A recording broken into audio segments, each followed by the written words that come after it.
Тогтвортой хөгжил гэдэг бол эдийн засгийн өсөлт, нийгмийн хөгжил, байгаль орчныг хамгаалах гэсэн 3 үндсэн тулгуур суурилсан хөгжлийн загвар юм.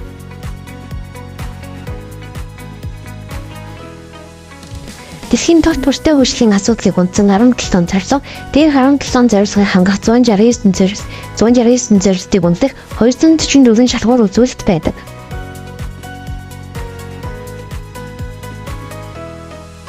Одоо бүгдээрээ STEM-ийн тухай авч үзье.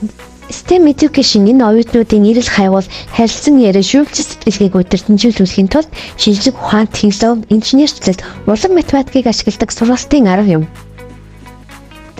STEM гэдэг нь Science, Technology, Engineering, Art and Mathematics буюу монголоор шинт буюу шинжлэх ухаан, инженерчлэл, математик, технологи, сэтгэлгээ ба код зүй гэсэн үгний товчлол юм. STEM-ийг хэрхэн ашиглах вэ?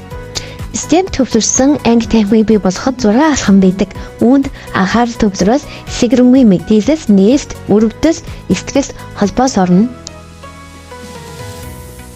STEM ба STEM. STEM нь шинжлэх ухаан, технологи, инженерчлэлийн үндсэн сэдвүүдээр төвлөрдөг бол STEM нь математик урлагийг хостуулан бүтээл сэтгэлгээг бий болгодог.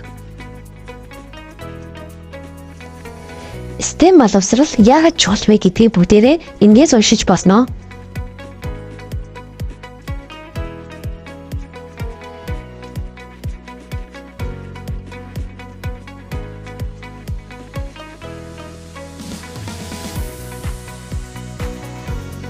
Хоригдох зууны чадамжийн талаар одоо бүгдээрээ ярилцгаая. Боловсрал гэдэг хувь хүний хувьд руугаа харсан пирамидтэй адил. 21-р зууны чадамжинд сэтгэх чадвар, харилцаа, хамтын ажиллагаа, бүтээлч байдал, шин сэтгэлгээ, дижитал чадвар, мэдээлэл, технологи хувь хүний чадвар орно. Сэтгэх чадварт шүүмжлэлтийн сэтгэлгээ, асуудал шийдвэрлэх, оновчтой шийдвэр гаргах, мэдээлэлд үндэслэн дүнэст хийх зэрэг орно.